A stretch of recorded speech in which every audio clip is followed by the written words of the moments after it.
like we talked about a lot before too, and this is one of those first important steps that parents, that'll make a big difference in their parenting and their relationship with their teen or young adult, is understanding the neurodiversity. There are things that they are going to struggle with, and it's not because they're being lazy, it's not because they're being oppositional or something along those lines. There may be things that they just cannot do quite yet or don't have the executive functioning.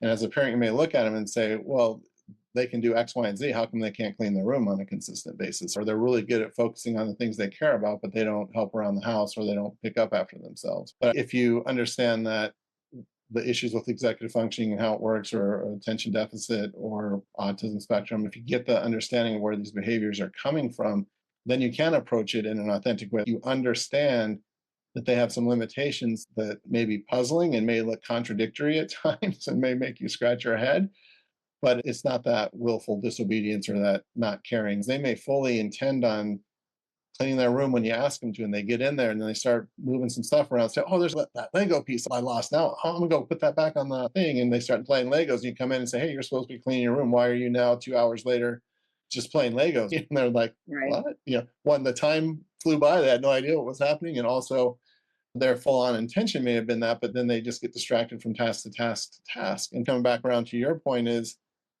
if you understand that, then your heart changes or your mind changes and then your heart changes. So when you do approach them, you're approaching them from a place of compassion and understanding, not judgment or criticism or disappointment or anger or frustration. Those are the things that are poison to the relationship.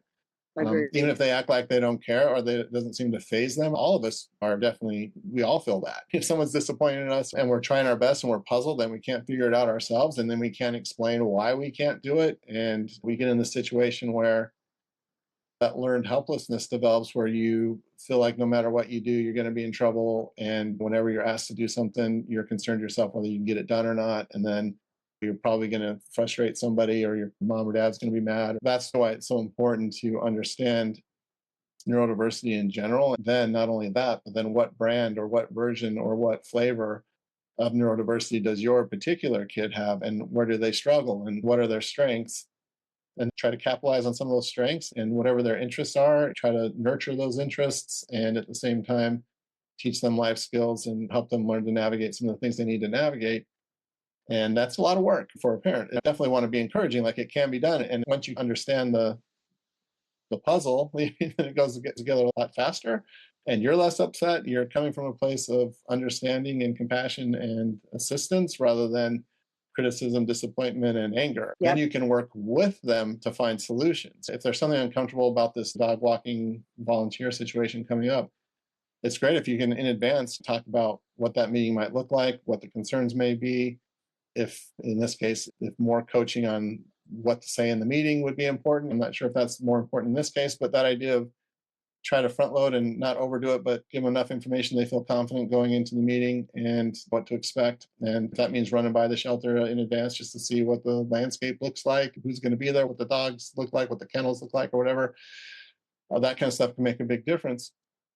And see it as a team effort, like, hey, we're working on this together. I'm on your Yeah, that's side. a I'm great not working idea. against you. I'm not working against you. I'm on your side. This is a team effort. We got your back. We're here to help. At the same time, we're going to help you get there, but then we're going to wean you off of us, right? As parents, we're going to help you until you get confident, until you understand how it works. Then we'll hand it off and you'll be able to handle it at that point. And back to the cleaning room situation, if they're really having a hard time focusing, there's some things that can be done that, or one, you show them how to do it, you model how to pick up things or how to stay focused on a task, and you talk them through it. Then you do it together as a team. You work on it together, get them more and more involved over time, explicitly teaching them things. And then as they get more used to doing it, then you are still there, but you're doing less of the work and they're doing more of the work. And then you fade out, then they're doing all the work, but you're still checking up. And then eventually you're totally out of that. So there's arc of teaching them skills. One is I do it, I model it, I show it to you, then we start to do it together. You do more and more over time. I'm still teaching you how to do this stuff. And then as they get better at it, you're still supervising, but you're doing very little. And then eventually they're able to handle it totally on their own. So there's this arc, if you will, of how to hand off or teach a responsibility that neurotypical kids will generally get faster. It's not as hard. They pick up on it easier. So with a neurodivergent kid, then it may take more of that kind of hands-on training over time. But again, that can be an opportunity. If you see that as an opportunity to spend time with your kid and help them learn some things, and it's good And build quality, trust. yeah, it builds trust, it builds the relationship instead of it being the opposite, which is harming the relationship if you're in there mad at them because they didn't clean their room every time and they're feeling more and more overwhelmed and helpless and not knowing what to do. So they give up or get mad or tear the place apart or just curl up in a ball and or go into their turtle shell or whichever direction they're going to go. So then all of a sudden the cleaning the room can now be this thing that's a relationship builder, and it's something that teaches them life skills. It's something that you're working together on. You can make it fun. Again, you got to do some heavy lifting as a parent to come in there with the right attitude and the right, hey, we're going to work and we're going to learn this thing together and we're going to have a good time doing it. So then the cleaning the room is a positive thing. It's not this horrible bad thing, another failing of theirs that they have to deal with. It can be something that really nurtures the relationship and builds trust and helps them learn some skills over time. But it's about how you as a parent, if you understand what's really happening, you can come in with the right mindset, the right heart set, I guess, for lack of a better way to put that. And then it's an opportunity to grow the relationship. It's not an opportunity to just create more distance or more alienation or another bad traumatic experience for your son or daughter in those situations.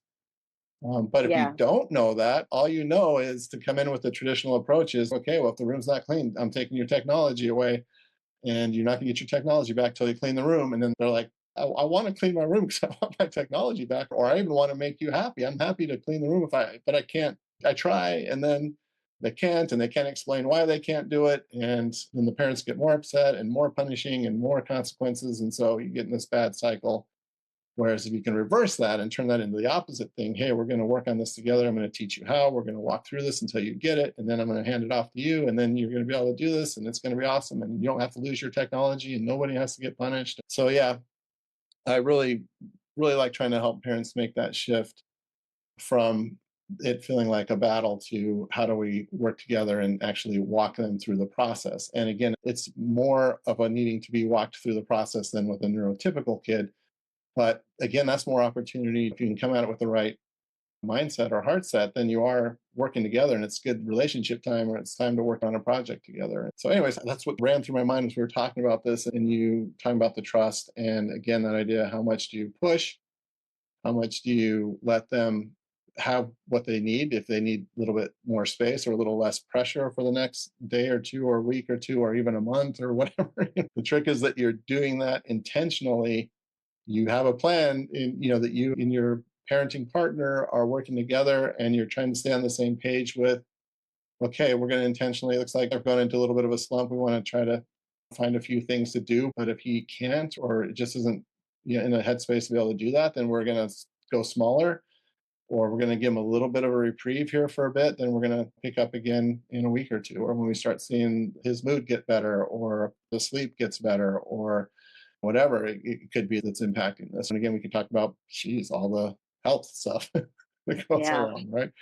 Whole nother major 5 or 6 podcasts to talk about that kind of stuff. So yeah, the trick is having other people helping you with that. So whether it's a parent support community or a coach or someone who knows or understands neurodiversity, because again, if you get to a traditional person who doesn't have the experience in this, they're going to give you the traditional advice, and that's going to dig the hole and damage the relationship more. That's why we can do this as a community and help each other out and really work together to make sure that you are being intentional about these kind of choices. And sometimes the right thing to do is to do nothing or to let them cocoon up or recuperate or take a break and then come back with, okay, how do we ramp back up into some of these other things, like maybe doing a volunteer thing or getting a job or getting out of the house more or taking more responsibilities in certain ways and ramping them back up as they can over time. Well, and I think one of the things that's so great about your program is the whole arc that you just talked about. We've talked about that before. I know that, right?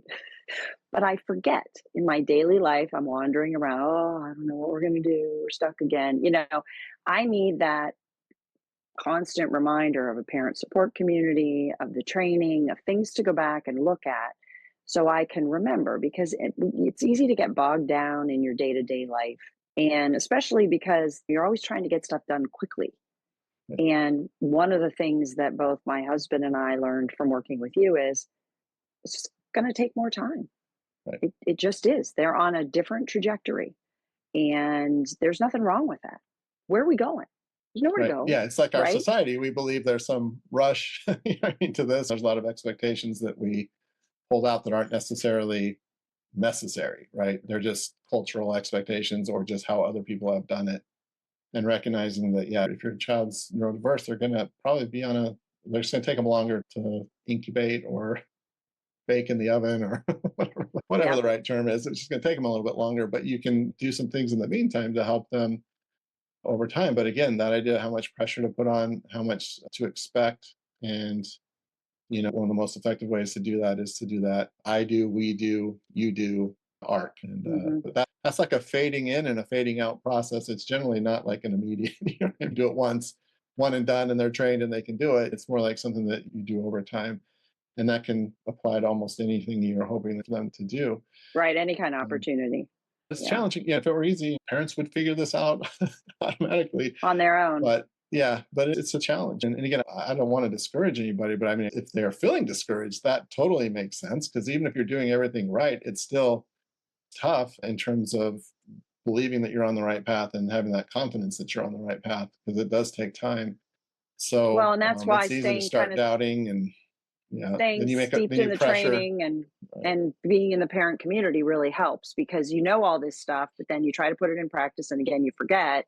And so kind of just staying engaged with other people who understand too, because it is difficult for people to understand who Yeah, don't like have children who aren't neurotypical. right. Your friends and neighbors who are not in the same boat are going to be scratching their heads and giving you kind of more traditional advice, so to speak. Right. Which again, I don't blame them either, but they just don't understand. And hopefully, you as a parent start to understand more and more about why this has to be different, and that once you understand that, it changes your perspective and how you approach your son or daughter as well. And to me, that Absolutely. is the big picture, because life is hard for them already, right? We don't want to make it harder at some level. We need to be the thing that nurtures them into a successful adulthood. We want to make sure that we're doing the best we can to create that environment that helps them feel supported and understood, and definitely not judged in the same ways they get judged by society out there. And at the same And time, confident teach that them they can skills. Yeah. do stuff right. Yeah, again, teach them the skills, help to build their confidence, and provide them with those opportunities, or help them take advantage of those opportunities that will build that skill, build the confidence. Because really, they have a lot of evidence to discourage their confidence, right, from all these things that have happened. Although, again, in most cases, they're pretty good at certain things, so they might be overconfident in certain areas of their lives, right? Yep, definitely see that. But anyways, but yes, it's all that coming together. So I do think anything you can do as a parent to help your confidence and also your perspective on how to approach, and then at least you're doing all you can to provide the best opportunities, even if you're on a longer time frame, or even if it's going to take years versus months, so that that you're heading down the right path, and that the outcome of this eventually is going to be as good as it can be, for sure. Which does enable you to be more patient. When you know you're Yeah. on the right path, it's Yeah. much easier to be patient. What I see happen with you guys is you get this confidence, okay, we're on this right path, and then a little bit of anxiousness pops in, like, are we doing enough? Is this enough? It seems like he's having a harder time. What are we doing? And then you try to start wanting to tinker more sometimes. And then it's kind of like, oh, okay, wait. No, you're doing okay. We're on the right path. Just need to take a breath and keep looking for these opportunities and keep doing what you're doing. And sometimes it makes sense to push harder, and sometimes it makes sense to back off, and sometimes it makes sense to do something completely different. But again, you guys do a great job and keep hanging in there. That's all you can do is keep These hanging are the in there. Keep challenges. Yep, trying. Yep. Yep. absolutely. Okay. Well, I hope this was helpful for you and the folks out there. Absolutely helpful for Um, me. Reminder awesome. of that Well, arc. yeah, for sure. I'll have to maybe do a video straight on that to really talk about that in more detail. All right. Well, I really appreciate it. I appreciate your time on all this and talking it through with me. And hopefully we can help some parents out there who are in the same boat. So, I hope so. all right. Thank you very much. Have a good one. Thanks, Ed. Yep. All right. Take care.